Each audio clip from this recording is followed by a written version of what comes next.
Bicycle, bicycle, bicycle. I want to ride my bicycle, bicycle. Bonjour et bienvenue à tous sur ce podcast Chasse Patate. Il faudra d'ailleurs vraiment changer de nom parce que c'est de la merde. Donc aujourd'hui c'est Alexis qui présente, c'est moi, parce que Théo a la flemme et qui sait pas le faire. Donc je suis en compagnie de Théo. Bonjour. Et de deux nouveaux invités. Donc Matt, alias AG2R. Salut. Et Guillaume, alias Will Valverde. Salut. Voilà. Oh, t'es magnifique. Oh là là. Allez, enchaîne, mon petit, enchaîne. Tu peux le faire. Ah, tu m'as tanné pour le faire, là. Je te laisse le faire, là. Ah, c'est bon, j'ai rien dit, c'est difficile, ça va. Bon, alors, tu veux continuer ou c'est moi qui prends le relais? Vas-y, mais refais tout parce que ça va être de la merde. Ah, mais non, on la garde, c'est ta trop. J'en ai rien à faire, on la garde, c'est ta trop. Donc voilà, Alexis a tenté de faire mon travail et il s'est rendu compte que c'était pas facile quand même. Hein. Donc voilà, nouvel épisode de Chasse Patate, le 10e il me semble.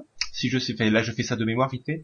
Le thème du jour, avec beaucoup de retard, c'est le bilan du Tour de France 2015 qui vient de s'achever. On est au milieu du Tour de Pologne, ce qui fait que effectivement énormément de retard.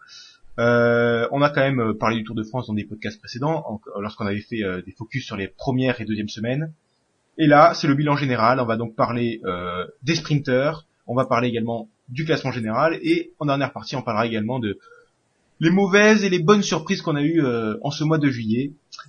Donc on va pouvoir commencer, mais avant de faire ça, il va y avoir la minute promo. C'est-à-dire, pour nous suivre, qu'est-ce qu'il faut faire? Eh ben, vous pouvez aller sur YouTube, sur la chaîne PCM France, qui n'est pas tout à fait à jour encore au niveau des podcasts, mais ça ne saurait tarder. Vous pouvez aller également sur iTunes pour nous chercher à Chasse Patate. Vous inquiétez pas, il y a que nous qui avons ce nom, hein, c'est clair et net. Vous allez tomber que sur ce podcast.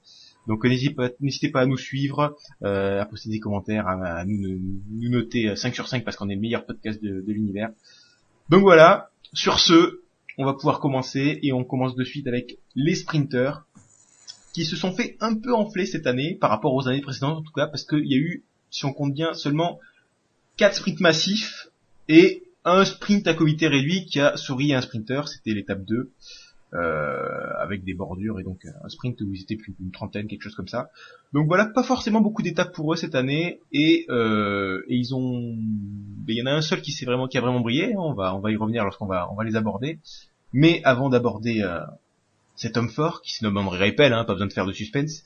On va quand même passer sur des sprinters qui ont pas forcément gagné, mais qui étaient présents et avec plus ou moins de succès quand même. Alors le premier qu'on peut aborder, c'est Sam Bennett. Voilà. On avait globalement dit, lorsqu'on avait fait la présentation du Tour de France, qu'on attendait de sa part quelques top 10, voire un top 5 sur un malentendu. Il a pas fini le tour, il a abandonné, il me semble, Sam Bennett.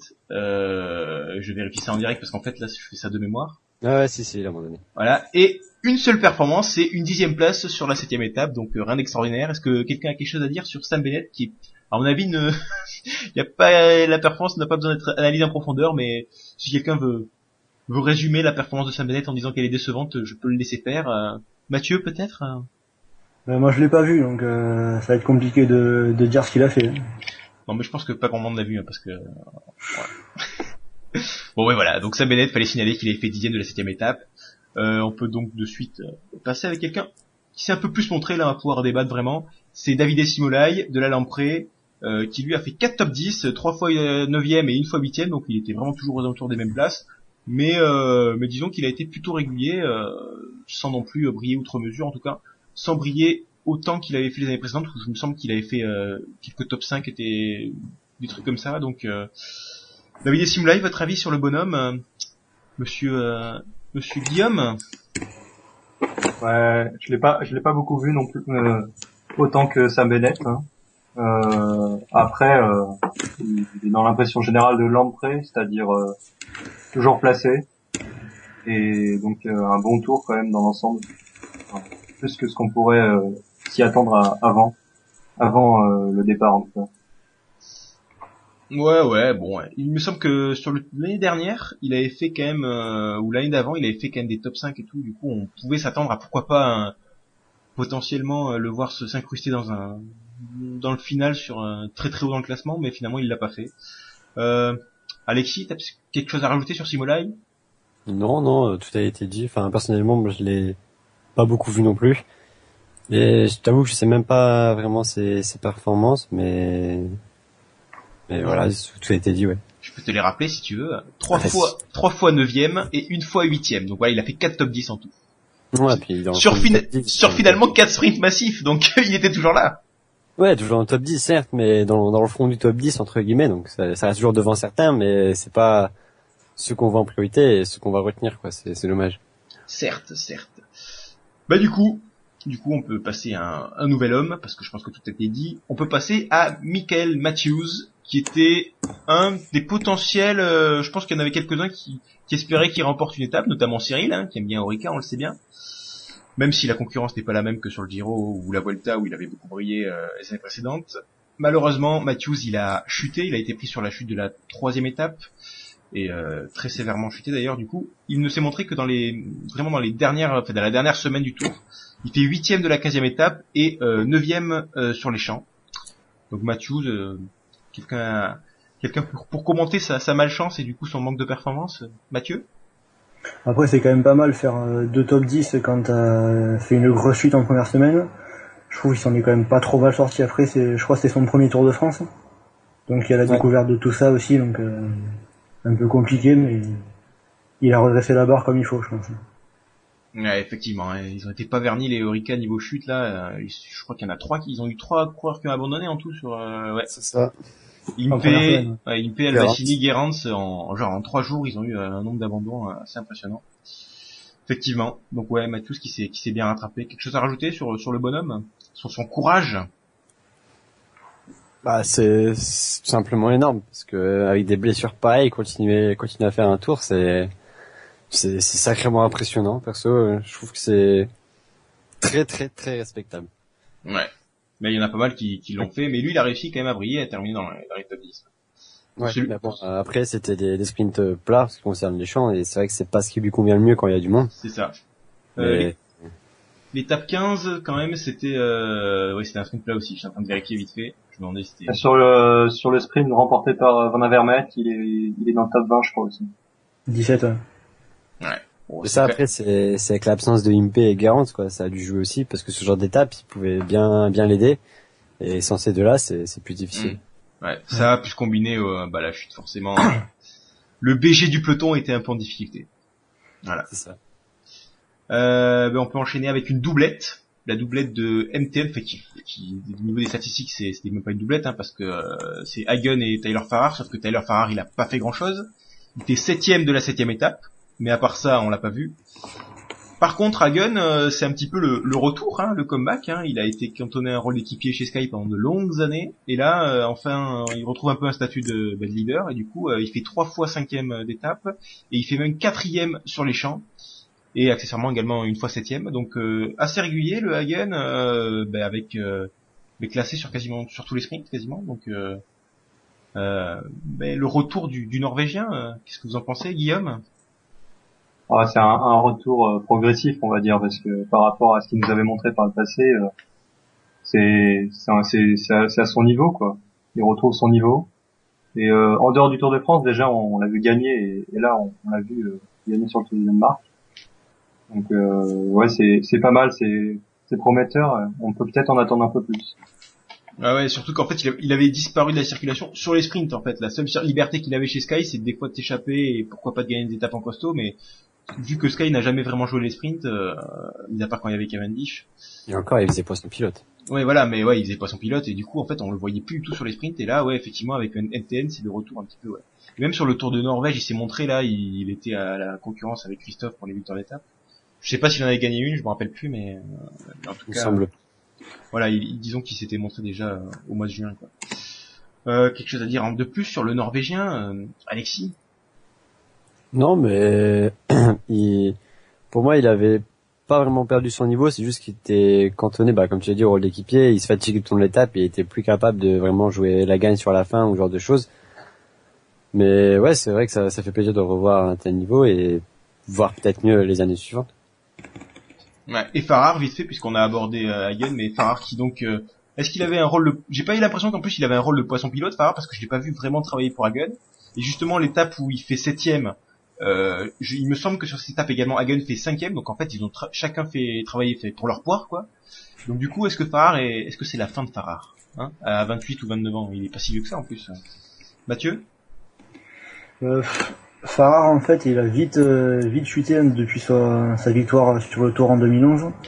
On l'a pas beaucoup vu. Après, je sais pas si c'est forcément le décès de son pote Wayland qui a joué un peu, mais il a disparu des radars. Et là, c'est compliqué après de le retrouver. Après, c'est vrai qu'il a peut-être joué un rôle dans le train pour Boasson-Hagen, parce que là, j'ai regardé. Le seul sprint qu'il a disputé, c'était quand Boasson-Hagen, il a pas disputé le sprint. Ah ouais. Ouais, j'ai bugué alors, excusez-moi. Il a 31 ans, Farrar. Donc en fait, il est pas si jeune que ça. Ouais, mais il est pas encore si vieux que ça.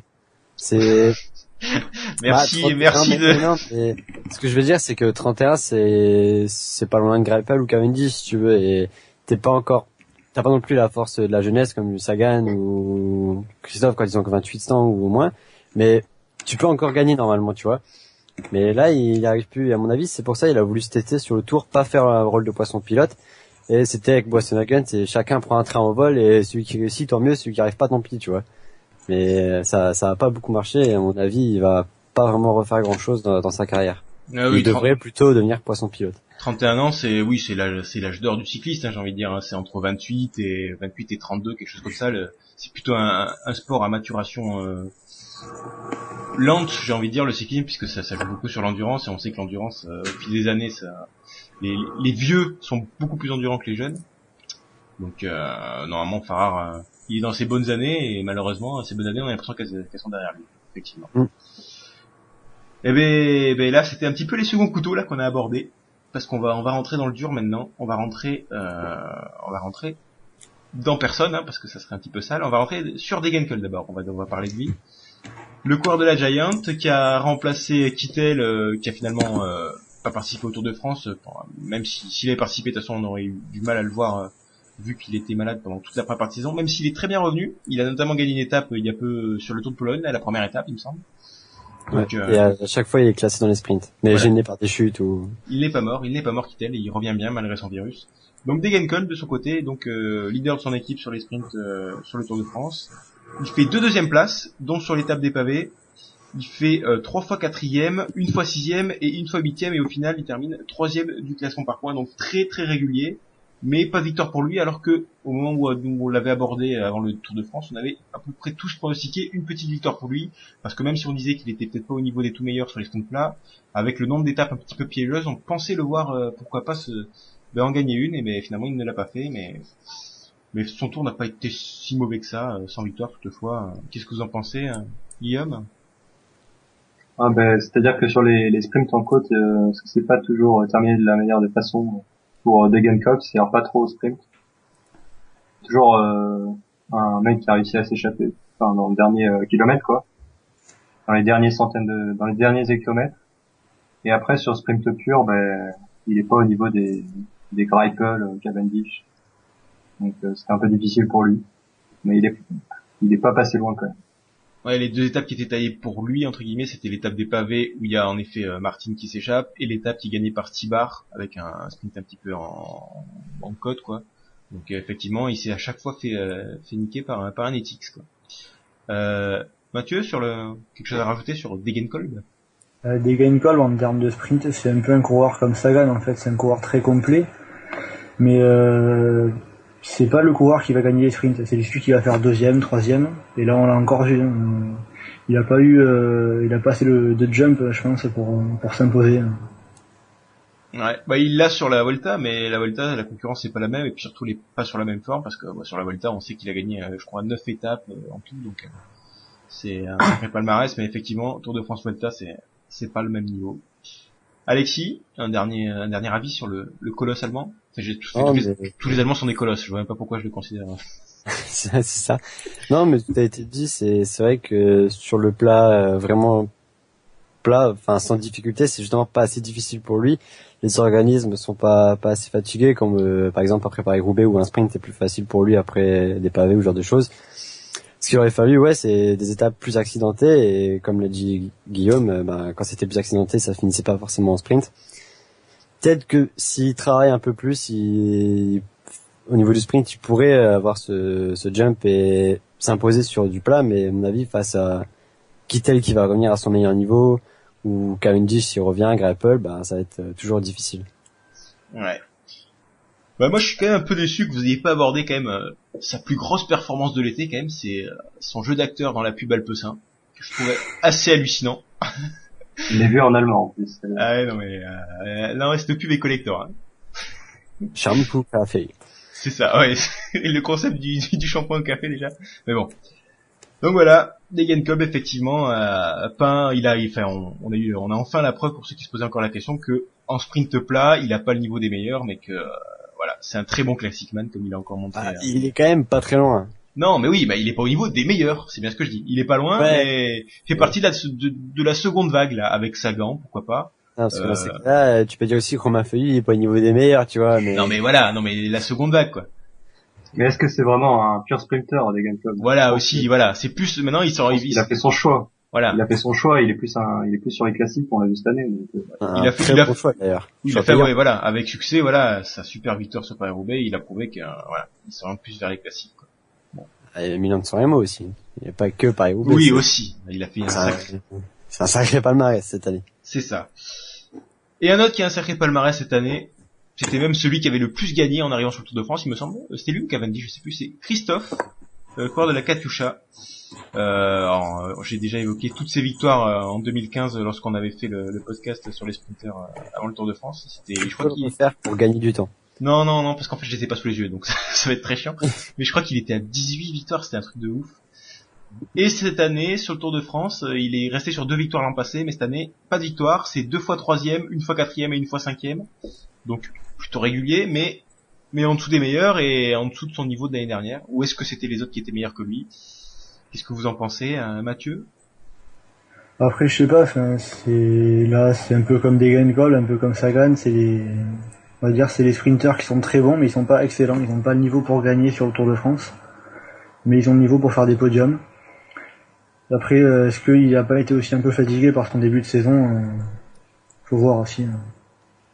Ouais, il y a ça effectivement, mais Christophe, quand même peut-être égalité avec Sagan, mais je le vois quand même plus rapide que Degenkolb en vitesse pure, parce que on l'a vu gagner face aux meilleurs, lui plusieurs fois. L'année dernière, ces 2 victoires, c'était pas contre il y avait pas Cavendish qui avait abandonné, mais c'était pas contre des peintres non plus, donc. Franchement, en effet, c'est un sprinter très complet, mais de la catégorie sprinter complet, c'est celui que je mets quand même tout en haut de la liste en vitesse pure, quoi. Parce que lui et Sagan ont le niveau pour gagner sur le Tour, ils l'ont déjà prouvé. Oui, voilà, exactement. Vas-y, Alexis, je te laisse enchaîner sur Christophe, si tu veux. Non, mais je suis à moitié d'accord avec Matt. À l'inverse de ce qu'il a dit, je pense qu'il est capable de gagner sur le Tour, qu'il peut être au niveau des meilleurs s'il le veut. Mais ouais, comme on l'avait déjà dit précédemment, il est fatigué de son début de saison et à mon avis, ça lui a coûté un peu cher, quoi. Est-ce qu'il troquerait son début de saison contre 2 victoires sur le Tour de France? Je suis pas sûr. C'est vrai que 18 victoires contre 2, si c'est vraiment ça le bon chiffre, c'est clair que... Non, mais ouais, il a été exceptionnel en début de saison, donc forcément, ça allait se ressentir à un moment donné. Guillaume, un avis sur le Norvégien? Encore un? Je suis d'accord avec vous sur le fait qu'il est fatigué. Je pense qu'il est sacrément fatigué de sa saison. On l'a vu sur le Tour de Suisse déjà, il était au même niveau que Sagan. Et Sagan sur le Tour de France, il a pas réussi alors que Sagan a monté en forme. Donc, je pense qu'il était en bout de souffle. Moi j'ai trouvé que il était quand même décevant sur ce Tour de France. Et après je remarque un truc, c'est que les 2 étapes où il fait top 3 sur le podium, c'est une étape au milieu de transition, au milieu du Tour, et l'étape finale sur les Champs-Élysées, et c'est exactement les mêmes qu'il a gagné l'année dernière. Oh, la stat de ouf, la stat analyse. Oh, bien joué. Ça, c'est typiquement le niveau de compétence qu'on n'a pas, Alexis, là. Il faut qu'on en prenne de la graine, là. Cette analyse des résultats, là. C'était pas mal. Voilà, on va rentrer dans le Gotha, dans le top 3, j'ai envie de dire. C'est Cavendish, maintenant, de Ethics, qui a gagné son étape, lui, cette année, l'étape 7 qui arrivait à Fougères. Et outre cette victoire, il a une 3e place, une 4e et une 6e place. Et au final, il fait 4e du classement du maillot vert. Ben, j'ai envie de dire que la victoire, c'est un petit peu l'arbre qui cache la forêt, parce que c'est quand même en deçà de ce qu'on attendait de lui. On le voyait très fort, Cavendish. Il avait pas disputé le Giro, non? Donc c'était Non. vraiment, il avait compris que le Giro influait un petit peu sur sa performance sur le Tour. Enfin, en tout cas, c'est ce qu'il semblait dire. Et ben malgré ça, il est qu'à une seule victoire. Et finalement, celui qui a fait le Giro, c'est lui qui a le plus brillé. On va y revenir. Mais votre avis sur Cavendish, Alexis? C'est clair que c'est plutôt décevant. À mon avis, même lui, il doit être déçu de sa performance parce qu'une victoire, bon. Et de la ça performance, démarre et de la performance de son équipe aussi. Ouais, j'allais venir. Laisse-moi finir. Ça, il faut en C'est- parler parce que. Et une victoire, à mon avis, bon, c'est clair que c'est déjà bien, mais il doit être déçu. Surtout que plusieurs fois, il est passé très proche de la gagne avec son équipe qui l'a mal amené, alors qu'il pouvait gagner. C'est n'importe quoi. Mais bon, ça c'est lui qui gueulera après ses équipiers, mais bon, c'est dommage, ouais, c'est dommage. Ah ouais, effectivement, il y a au moins 2 sprints où il se fait emmener, l'étape 2 où Renshaw le largue, mais à 500 mètres de la ligne, hein, comme ça, il se dit, c'est bon, il est bon. Alors qu'il Ouais, mais avait, il après- avait épée dans la roue. Après, est-ce qu'il pouvait bien sûr le larguer une question de- Oui, c'est ça, mais est-ce la faute de Renshaw? Parce que si c'est Renshaw qu'on a largué trop tôt, il peut pas non plus faire un truc surhumain, lui aussi, tu vois, faut voir d'où ça part exactement. Oui, bon, enfin, c'est C'est le train, voilà. le problème a été dans le train, et il y a une seconde étape également où Renshaw perd sa roue. Enfin, Cavendish perd la roue de Renshaw, et Renshaw, en fait, emmène Greipel, quoi. Normal. Et du coup, forcément, Cavendish qui est trois coureurs derrière, il a un peu de mal à revenir. Donc forcément, ça fait au moins 2 victoires, pas 2 victoires, mais 2 sprints sur lesquels il s'est fait un petit peu enfler par sa propre équipe. Enfin, enfler. Son équipe a fait des erreurs.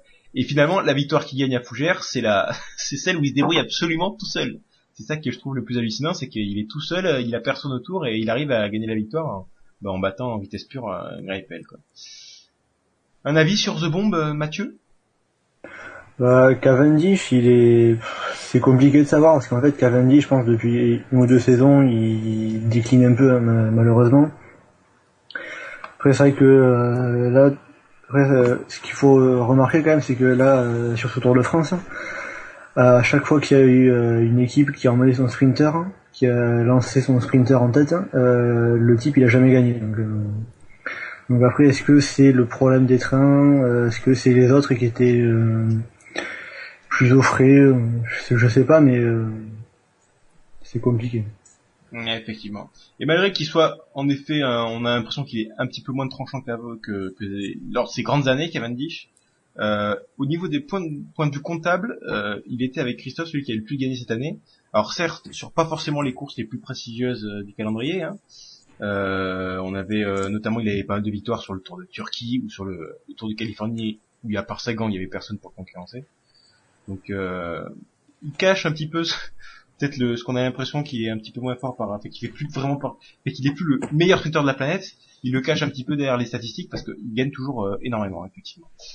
Guillaume, un avis sur Moi, je pense que Cavendish, il est quand même arrivé très en forme sur le Tour de France. Moi, je me rappelle du championnat de Grande-Bretagne où il a été assez impressionnant. Sur le début du Tour de France, sur la première semaine, il est quand même pas mal. Cette première étape où il se fait lâcher pour loin, et après ses équipiers l'emmènent mal, et puis finalement il arrive à en claquer une. Et après ça, on le voit plus. Je pense qu'il a pas très bien digéré la montagne. Il y avait trop de montagne pour lui sur la fin du Tour, et visiblement il n'a pas digéré. Mais je pense que il était quand même en forme. Enfin, c'est juste que il a pas eu de chance, et après il a perdu un peu la motivation, quoi. Il a claqué son étape, et voilà, je pense que ça lui suffisait. Ouais, effectivement, peut-être ça aussi. J'avoue, quand on s'est volé, pas volé une étape, mais quand on a un fail comme ça dès la seconde étape et la première occasion de victoire, ça, c'est sûr que ça doit gamberger dans la tête. Voilà. Mais bon, il y a une question de malchance en fait qui est sans doute rentrée en compte. Du côté de Sagan maintenant, ça va être l'avant-dernier coureur à aborder. C'est le vainqueur du classement du maillot vert. Et alors là, vous pouvez l'épicer, parce que le temps que j'aborde tout le nombre de places d'honneur qu'il a fait sur le Tour de France, là il y en a pour un moment. Donc il fait 5 fois deuxième, hein. Il fait 2 fois troisième, 2 fois quatrième, 1 fois cinquième et 1 fois septième. Alors là, c'est très cliché, c'est le poule leader des sprints, c'est le poule leader du Tour. Parce que là, voilà, effectivement, de multiples secondes places, et puis il y en a même on a même eu l'étape qui est gagnée par Van Avermaet. On a même dit, bah c'est bon, il l'a gagné, puisqu'il revient tranquillement, presque tranquillement dans la route Van Avermaet, il se rassoit. Et finalement non, même pas, il arrive même pas à la gagner celle-là. Grâce aussi à la performance de Van Avermaet qui a été très fort sur son sprint en 2 temps un petit peu bizarre là. Mais Sagan, bon, son objectif est rempli, il remporte le maillot vert, donc l'essentiel est là, j'ai envie de dire. Mathieu. Ouais, après là pour revenir sur le sprint à Rodez là quand il finit deuxième derrière Van Avermaet, il a dit lui-même à 100 mètres de l'arrivée je crois, il revient juste dans la roue de Van Avermaet et là à ce moment-là il se rassoit, il se dit je vais le passer, je ralentis un peu, mais le souci c'est que quand il se rassoit après ça lui coupe les jambes. Alors du coup il n'arrive pas à passer Van Avermaet. Est-ce que c'est un problème de tactique, de jambes? Est-ce qu'il est pas bien emmené par son équipe? Je sais pas, mais c'est quand même bizarre qu'il fasse autant de place d'honneur mais qu'il n'arrive pas à mettre la balle au fond. Ouais, effectivement. Puis, alors, en fait, emmené par son équipe, je pense qu'il est pas du tout emmené par son équipe. Là, sur le coup, les Tinkoff, il y avait à la rigueur un mec qui était là pour le protéger, mais dès que Il y avait Valgren et Benati, je crois, qui l'emmenaient. Ouais, mais dès que ça, il le protégeait, mais après il squattait les trains, hein. Enfin, comme il fait d'habitude. Sur la fin, il était soit derrière les lotos, soit derrière les TX pour quand ils arrivaient à faire un train. Mais globalement, il se débrouillait un petit peu seul parce qu'il y avait tout le monde était autour de Contador plutôt. Mais bon, effectivement, beaucoup de place d'honneur pour un résultat au final avec le maillot vert. Mais bon, Alexis, ton avis sur Terminator? Bah, c'est toujours le même, c'est le mec qui a la plus grande régularité au monde, c'est impressionnant. Toujours deuxième, troisième, ou à la limite quatrième, quand il est un poil moins bien. Franchement, c'est toujours là. C'est vrai que c'est dommage qu'il gagne toujours pas l'étape, parce que il tourne autour, ça doit lui manquer. Mais, ouais. Je sais pas s'il arrivera quand même à en gagner une, parce que je suis pas vraiment sûr qu'il bosse vraiment son sprint, et avec des mecs comme Kittel qui vont revenir, Cavendish s'il est aussi en forme l'année prochaine, ou Greipel s'il réussit toujours autant, bah ce sera toujours difficile de remporter son étape. Ouais, effectivement. Et à noter que parmi les placettes qu'il fait, il y en a même qui fait en échappée, parce que le Gonze a été 3 jours de suite dans l'échappée, du jour. Donc c'était même sur ce point-là, il est irréprochable. Quand il veut aller chercher maillot vert, il prend les échappées, il va gagner les sprints inter. Il est vraiment, il est focus sur ça. Mais quand tu dis qu'il travaille pas son sprint, là, t'es quand même un peu méchant, parce que quand même, on l'a vu. Je sais pas. Non, mais surtout, moi, il m'a impressionné parce que sur les années précédentes, sur les sprints vraiment plats, il était aux alentours de la 4, 5e place. Et là, cette année, il est meilleur que ça. Il est pas gagnant, mais il est 2e, 3e, il est vraiment très très fort. Ouais, il y a notamment une étape où il revient sur Greipel en vitesse pure, de façon, il démarre un peu trop tard, certes, mais il revient très très fort. Donc en vitesse pure, j'ai l'impression qu'il a progressé en fait. Il a pas mis la balle au fond, et encore une fois, il fait que des secondes places, mais j'ai presque l'impression qu'au niveau du sprint pur, il revient au niveau des, peut-être pas encore des tout meilleurs, parce que c'est pas un pur sprinter, mais il revient pas loin du tout. Ouais, mais non, parce que si tu veux, là, il manque Kittel, tu rajoutes Kittel, à la place de faire 2 ou 3, il fait 3-4 et ça redevient comme les années précédentes. Et au niveau vitesse pure, Greipel, il l'a déjà battu en 2012 et 3 fois. Enfin, il y a une fois où, ok, c'est sa montée, mais il y a une fois où il a vraiment battu Greipel en vitesse pure, comme il l'a fait maintenant. Enfin, comme là, il a failli le faire. Donc, je sais pas s'il a vraiment progressé, parce que quelques années auparavant, il était déjà capable de faire ça. Ouais. C'est pas clair ce que j'ai dit ici. Si, c'est clair, mais sur le coup, j'essaie de réfléchir pour savoir comment je peux être contré, mais en fait, c'est vrai que c'est pas si faux que ça. Donc, effectivement, je suis un peu dans la... Ouais. Je peux faire de bonnes analyses, des fois. C'est ça, ça t'arrive. Après, est-ce qu'on peut dire quand même sur Sagan, c'est que au niveau du placement, c'est le roi, quoi. Il est toujours hyper bien placé, il s'est frotté comme personne, effectivement, très fort sur ce point. Et Guillaume, ton avis sur... Je pense que ce qui lui a manqué, c'est son équipe. Enfin, Tinkoff s'est complètement chié là-dessus. Il l'aurait emmené sur les 2 étapes emportées par Van Avermaet et Stibar, il gagnait. Il était impressionnant de maîtrise sur tout le Tour de France. Et je pense qu'avec une équipe, il aurait pu en claquer 2, 3, 4. Hein. Et typiquement, le plus frustrant, c'est l'étape où Van Avermaet gagne. Parce que là, on a vraiment l'impression qu'il va la gagner. C'est à voir. Ou alors l'étape de Gap aussi. Ça, c'était assez impressionnant quand même. Il nous a fait un beau numéro. Moi, ce que j'ai bien aimé, c'est à la fin de cette étape, quand il fait son petit numéro là. se tape sur la poitrine. Et j'ai pas trop compris sur le coup d'ailleurs. Ah, ça, Et pour le maillot vert, mais ça, Il célébrait sa seconde place, je crois. je crois que non, il célébrait son maillot vert, mais non, il faisait, je sais pas ce qu'il célébrait, mais en tout cas, il faisait, le truc du loup de Wall Street. Qui Oui, voulait oui. montrer son énergie, sa puissance, ce genre de choses. Non, Donc, non. ouais, il a fait du Voilà, Sagan. c'est ça. Mathieu McConaughey est en moi, là. Ouais, en fait, il a bien marqué ce Tour de France et cette étape, cette descente de folie, c'est sûr qu'elle restera longtemps dans les annales. Effectivement. Ouais, Et puis, c'est- sur le coup, quand même, il y a un sprint à deux entre Van Avermaet et un autre gars. Forcément, si t'es sain d'esprit, tu paries sur l'autre gars, et c'est quand même Van Avermaet qui gagne, donc sur le coup, il doit l'avoir vénère, quand même. Mais bon. Et j'ai noté aussi que Sagan, il est 46e du général.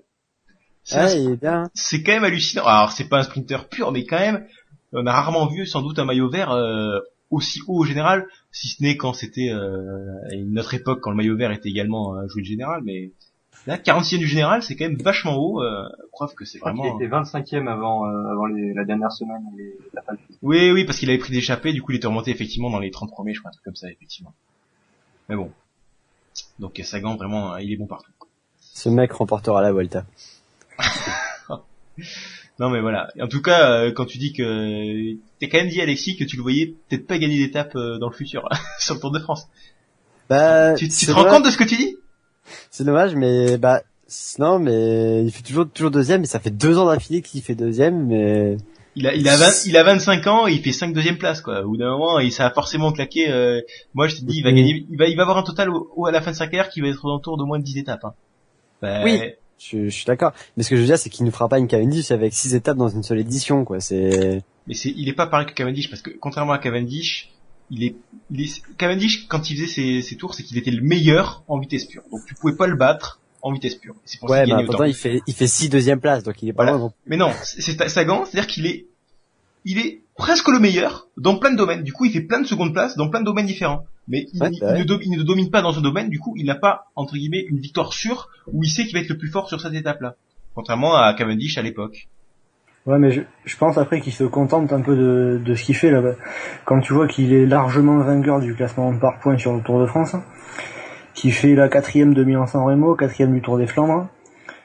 Alors bon, il peut faire un peu plus haut, mais je pense qu'en termes de sprint, lui, ce qui l'intéresse, c'est le maillot vert. Les étapes, il lui manque pas grand-chose, donc il a pas énormément à travailler. Donc à mon avis, il se repose un peu sur ses lauriers après, je pense. Ah, c'est un effet, c'est ce que Tinkoff dit.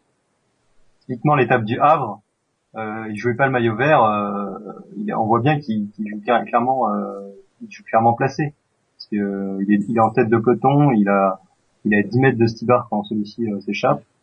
S'il joue la victoire, il roule, il pose pas de questions, mais là il a temporisé et ça a pas loupé, quoi. Il avait dégagné le code de la roue aussi. Mais ça aussi, l'étape du Havre, effectivement, Ouais. il y a quand même, Vas-y.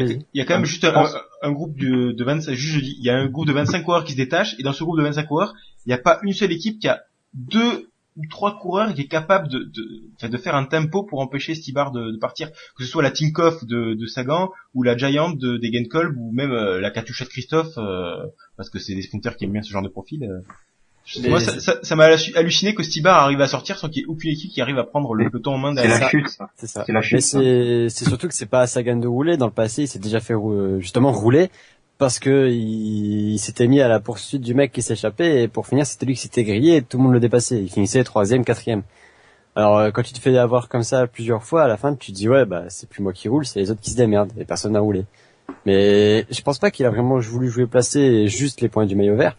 Parce que au bout d'une échappée en dernière semaine, il avait son maillot vert. C'était gagné, il avait assez de points d'avance.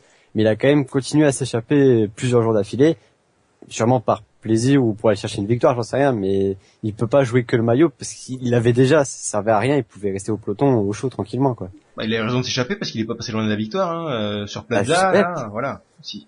C'est plus pour la victoire qu'il s'échappe que pour le maillot finalement, je pense. Et puis comme tu dis, effectivement, Sagan, typiquement quand il est dans un groupe, personne collabore parce que tout le monde le regarde. Hein. Ça doit être insupportable. Ça doit être insupportable pour lui, hein, sans déconner.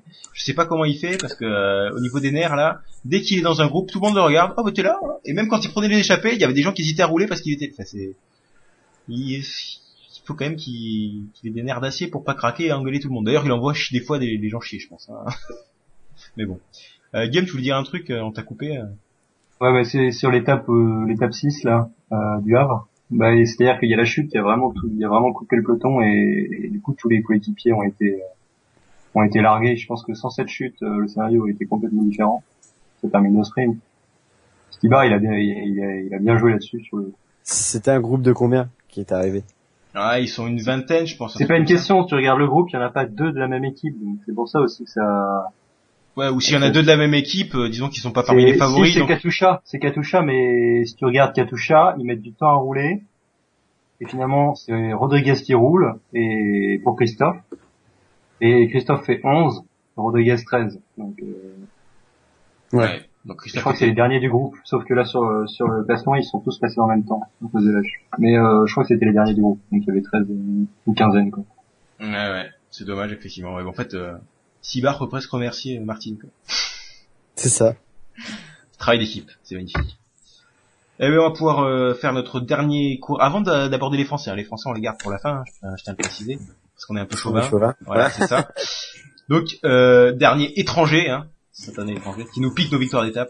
C'est Greipel, il nous en a piqué 4, lui. La victoire à Zélande, Amiens, Valence et sur les champs. Donc voilà, 4 victoires d'étape pour lui et une seconde place.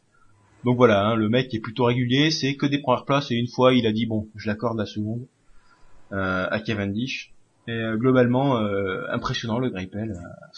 Que dire, Mathieu? Il n'y a rien à dire, là, Greipel, il est enfin devenu, si on peut le dire, le meilleur sprinter du monde.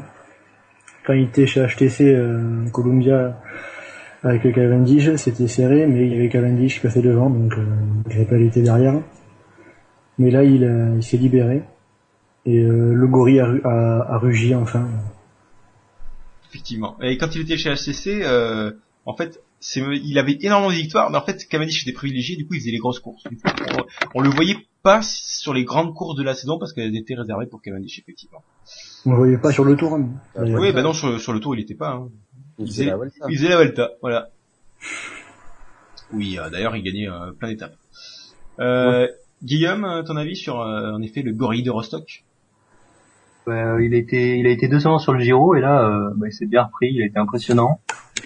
J'ai l'impression que le Tour lui réussit plutôt bien.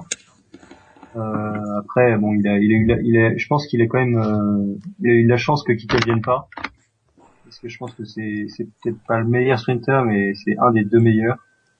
Et après, il a été vraiment au-dessus du lot. Et l'étape où il finit deuxième derrière Cavendish, je mets une petite réserve parce qu'on voit bien que Cavendish le bat à la pédale quand même, et pas au placement. Et Cavendish était quand même bien au-dessus sur cette étape. Il était tranquille, mais sinon ouais, il était un cran en dessus, une jambe en dessus. Et il a profité du fait que Cavendish soit pas au mieux et que Kittel soit pas là, quoi. Ouais, effectivement, je suis d'accord avec ce que tu dis, c'est-à-dire que il y a quand même 2 étapes qui lui sont offertes par les Ethics, hein, parce que une fois Cavendish s'est fait larguer trop tôt, et l'autre fois, c'est que tout simplement on a eu droit à un rain show qui l'emmène carrément, hein, c'est un concept chez Ethics. Du coup, en fait, il y a 2 victoires qui sont presque données par les Ethics. Bon, après, il a été très fort, hein, il gagne 2 autres étapes où là, complètement à la régulière, parce qu'il était le plus fort. Mais effectivement, pour moi, c'est pas le meilleur sprinter de la planète. Mais c'est clair et net que avant le Tour de France, moi je le voyais presque un petit peu en retrait depuis 1 ou 2 saisons, enfin un petit peu régressé par rapport à son niveau d'il y a 2-3 ans. Mais en fait, il m'a prouvé à moi. Hein, bon, je pense qu'il s'en foutait un peu, hein, parce que, mais bon, en tout cas, il a prouvé que il était revenu à son meilleur niveau et que c'est peut-être pas le meilleur sprinter de la planète, mais il fait partie des meilleurs, c'est clair et net. Il est pas tant en régression que ça. Parce que voilà, moi j'étais un peu comme toi là, c'est-à-dire que je pensais qu'il était plus en régression. Et là, c'est vrai qu'il a surpris, surtout que faut insister sur le fait qu'il a joué, il a gagné sans forcément une énorme aide de son équipe. Enfin, il n'a pas été superbement lancé 10 mètres devant, quoi. Ouais. Et surtout, en fait, son Giro parlait pas pour lui, hein, parce que sur le Giro, il a gagné une étape, certes, mais il était loin d'être transcendant. Se faire battre par Viviani, etc.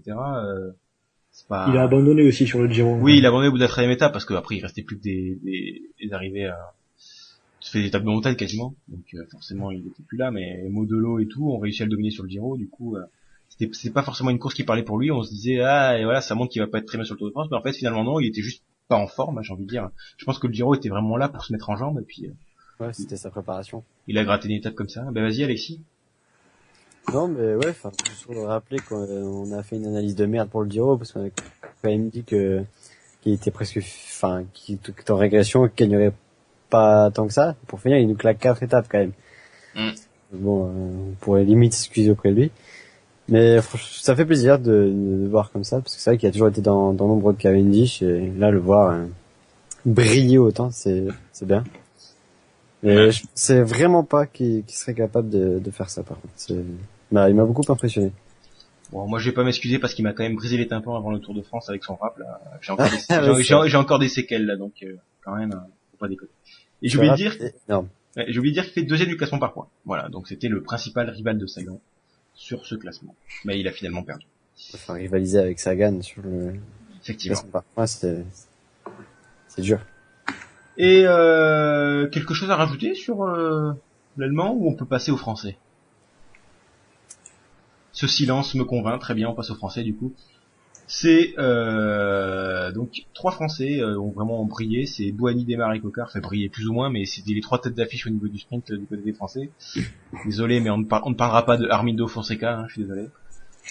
Donc Bouhanni de la Cofidis, qui malheureusement n'a pas terminé le tour, qui a lourdement chuté, 3 chutes je crois qu'il a fait.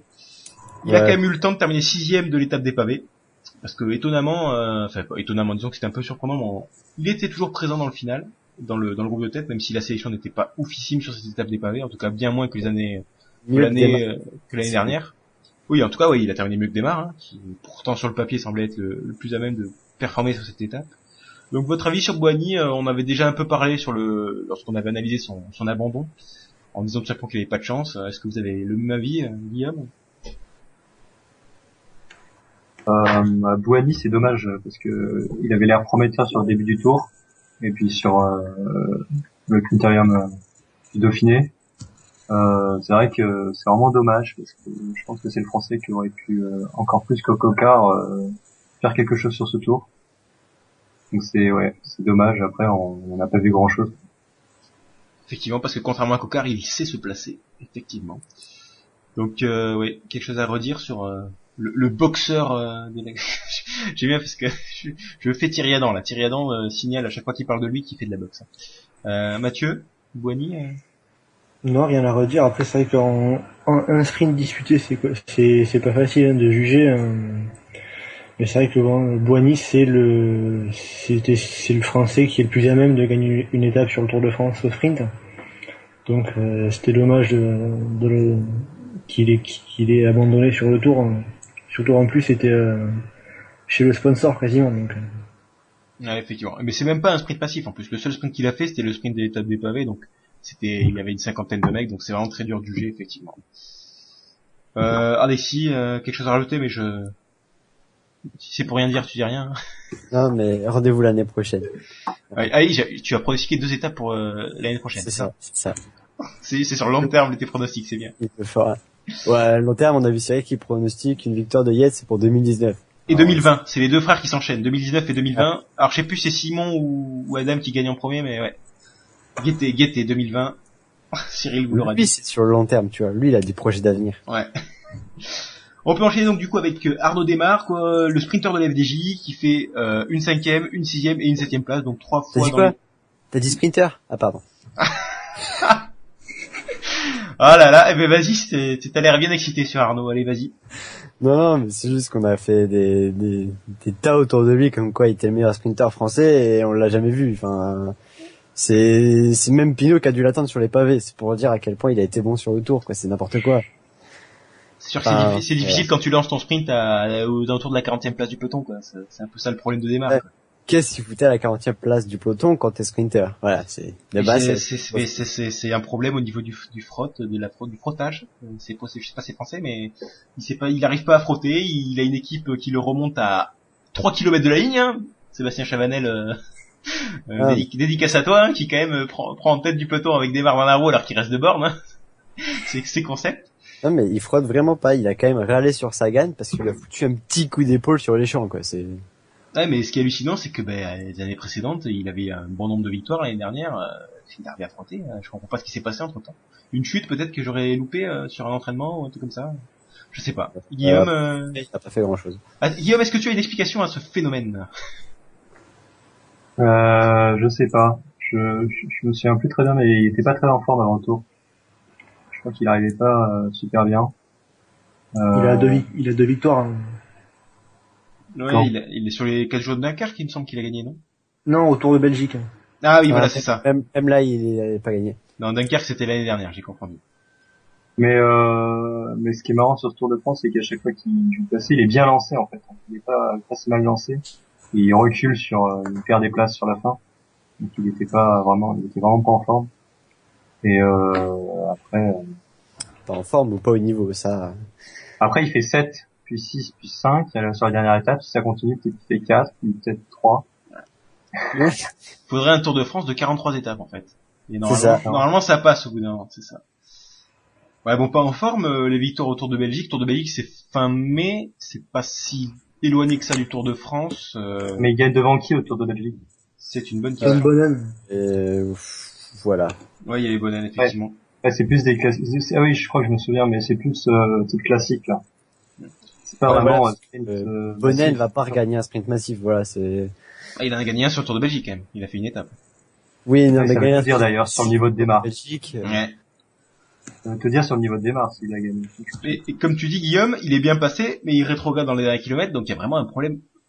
Il n'arrive pas à frotter, j'ai l'impression. Enfin, je sais pas, mais... il ose peut-être pas. Non, mais tu regardes s'il est devant, tu regardes par exemple sur l'étape des Champs, il perd des places. Ou alors je sais plus sur l'autre étape là, il perd des places. C'est pas parce qu'il arrive pas à frotter, c'est juste en puissance pure, parce qu'il n'y a plus personne devant lui. Je pense que c'est aussi ça, hein. Et Donc, il faut l'emmener à 50 mètres de la ligne. Et pourtant, tout le monde dit que Desmar, c'est le sprinter français qui a le plus de puissance pure, justement. Hein. C'est un petit peu ce que tout le monde dit. Ah, c'est Mais arrêté. je pense que c'est pas complètement vrai par rapport à Boni, c'est plus mais d'ailleurs, il cherche plus à gagner des classiques, hein. Enfin, il avait l'air de plutôt s'axer là-dessus. Même si il réussit pas trop. Ouais, là, on peut dire qu'il a quand même pas de cul sur les classiques, il a sur une crevaison ou une merde dans le genre. Ouais, il a pas de chance. On peut pas vraiment savoir, mais... Effectivement. Bon. Mathieu, on t'a pas entendu sur le cas Desmar. Est-ce que tu as quelque chose à rajouter? Desmar, je pense qu'on fait beaucoup de bruit sur lui. On dit c'est le meilleur sprinter français. C'est le meilleur sprinter français. Et là, cette année, je trouve, il fait plutôt une saison en mousse, en fait. Il a juste 2 victoires. Il a rien fait sur les pavés. Le 23e au Tour des Flandres, c'est le mieux. Là, au Tour de France, pareil, il fait rien. Je sais pas trop ce qui se passe avec lui, mais c'est vrai que c'est bizarre. C'est bizarre. Je pense que peut-être Marc Madiot doit s'en mordre un peu les doigts parce qu'il a laissé partir Boigny pour regarder Desmar, et là, on voit le résultat, donc Ouais, c'est pas effectivement. fait du choix. Et puis surtout, ce qui est impressionnant, c'est la différence par rapport à l'année dernière, où l'année dernière, il gagnait beaucoup. L'année dernière, il a un sacré palmarès, je crois qu'il arrive à une dizaine de victoires l'année dernière, donc, et même les années d'avant, il a passé 2 années à vraiment être un leader dans les sprints pour son équipe, et puis cette année, il y a plus personne, quoi. Peut-être qu'il vivait en symbiose avec Boigny, du coup il a mal vécu, je sais pas. Et enfin, le dernier sprinter français, celui qui a le plus brillé, hein, avec une 2e place sur les champs, une 3e place, une 8e place et une 10e place, c'est Brian Cocard de l'équipe Europcar, et au final, il fait 5e du classement par points, notamment parce que c'est le champion des sprints intermédiaires. Il disputait tous les sprints intermédiaires en étant très bien placé parmi les meilleurs. Un petit peu moins le cas sur les finales d'étape, même s'il fait quand même 2 podiums, donc 2 belles places. Ben voilà, Cocard, il est pas mauvais ce petit sprinter, hein, Alexis? Non, c'est clair, c'est peut-être sur le tour, sur le tour, c'est sûr, c'est le meilleur sprinter français, mais peut-être même sur cette saison, parce que même sur les 4 jours, il a remporté 4 étapes, il me semble. Il s'est battu jusqu'au bout pour garder son maillot rose malgré les vallons, tout ça. Là, sur le tour, il s'arrache, il réussit bien un sprint massif. Sur les champs, il fait même 2. S'il avait été mieux placé, peut-être même qu'il aurait pu gagner parce qu'il est revenu très fort sur Greipel. Mais ouais, c'est ce qui lui manque, c'est une équipe aussi. Lui, s'il avait des gens pour l'emmener plus près dans le final et qu'il soit un peu mieux placé à la bord du sprint, il pourrait peut-être faire quelque chose. Ouais. Bon, sinon, sur les 4 jours de la guerre, qui a gagné une étape, hein. T'en as rajouté 3 là au passage. Sérieux? Ouais, la Ah première. merde. Merde. Voilà. Je confonds le plus. Et effectivement, ouais, mais effectivement, malgré son petit gabarit là de grillon là, il arrive à avoir une très très bonne pointe de vitesse. Il me rappellerait un certain Robbie McEwen, un petit peu dans le profil physique, et il se débrouille un petit peu seul aussi comme lui. Mais contrairement à Robbie McEwen, il a un petit peu plus de mal sur le placement, et c'est un petit peu ça qui fait que j'ai l'impression, c'est ça qui fait qu'il fait des places d'honneur et qu'il ne gagne pas, parce qu'au niveau de vitesse, il est quand même assez impressionnant, notamment on l'a vu sur l'étape de Paris. Voilà, mais sauf qu'il est là, il démarre son sprint toujours d'un petit peu loin. Du coup, il remonte bien, mais pas assez pour être premier. Qu'est-ce que vous en pensez, Mathieu? Bah, le souci, c'est, comme l'a dit Alexis, hein, c'est qu'il est pas forcément très bien emmené. Et il le sait, hein, d'ailleurs, il avait dit, après l'étape des Champs, si un sponsor met 15 millions pour faire un train, il gagne une étape sur le tour. Donc, il a conscience de ses capacités, c'est un bon sprinter. Mais après voilà, il a fait 3 sprints massifs sur le Tour de France. Enfin, il est 3 fois dans les 10, donc il y a peut-être un truc qui cloche, je sais pas, mais Même l'an dernier, il était hyper régulier aussi. Il avait été classé d'ailleurs au classement du maillot vert. Bon, par ouais, contre, mais ça fait 2-3 ans qu'on en parle pas mal par rapport au maillot vert, mais c'est vrai que dans les arrivées groupées, on le voit 1-2 fois et après c'est tout. On le voit plus au sprint intermédiaire. effectivement. Bon, après 15 millions pour une étape du Tour de France, ça fait cher quand même. Là, niveau affaire, là, ben bref. Guillaume, ton avis sur Brian? Ah, c'est un peu comme Degenkolb, Sagan, c'est pas un sprinter pur, je pense. Il fait 3e WAV d'ailleurs, hein, derrière Stibar et Sagan. Donc, et à la Route du Sud d'ailleurs, il gagne une étape un peu finale en boss. Donc c'est pas vraiment sa spécialité, et il s'est plutôt bien débrouillé, même sacrément bien. Et c'est sûr qu'il est pas vraiment emmené. Moi, ce qui m'a fait marrer, c'est l'étape 4, il lance à 600 mètres, je crois, derrière Martin. Il veut absolument la gagne, il part à 600 mètres, enfin, comme un barge. Il avait aucune chance, mais c'est assez marrant. Il a la rage, il a l'envie de gagner, ça se voit, et sur les champs, c'est dommage, parce que c'est pas joué à grand chose. Ouais. Bon, après, quand tu dis, effectivement, c'est un sprinter qui passe très bien les bosses, je pense que c'est notamment dû au petit gabarit qu'il a, où il est avantagé par rapport à des Greipel ou des Kittel qui doivent porter au moins 20 kilos en plus. Mais quand tu dis que c'est pas un pur sprinter, je suis quand même pas d'accord, hein, parce que niveau pointe de vitesse, moi, il est quand même assez impressionnant, et je trouve que justement, il est très jeune, et moi, je vois pas ce que c'est si c'est pas un pur sprinter, parce que Et il a un sacré punch. Et c'est impressionnant. Et en fait, ça l'aide sur les arrivées en côte, parce qu'il a pas besoin d'équipier. Et ça, c'est la force pure. Et sur les arrivées toutes plates, il faut se placer, il faut avoir une équipe. Du coup, on le voit pas trop. Mais c'est sûr que si on lui donnait un train, là, on verrait vraiment ce qu'il donne. est-ce qu'il a besoin d'un train, ou est-ce qu'il a besoin d'apprendre, enfin, de se placer mieux? Parce que McEwen n'a jamais eu besoin d'un train dans sa vie. Je sais pas s'il a besoin d'un train, mais vu qu'il lance souvent de très loin, ce serait pas mal, je pense. Après, Il lui faudrait au moins un très bon équipier qui pourrait rester avec lui voilà. jusqu'à la fin et bien le placer, quoi. Ouais. Et puis surtout, faut qu'il apprenne aussi en termes d'expérience de pas lancer trop loin, parce que je sais pas si c'est pas la première fois que je l'ai vu faire ça. Bon, après, je pense que c'est un coureur d'avenir, et on le verra sûrement claquer une sur le tour. Ah, il a 23 ans, hein, forcément, il a le temps d'apprendre, hein, c'est clair et net. Eh bien, je pense que ça conclut notre partie sur les sprinters, qui a été relativement longue.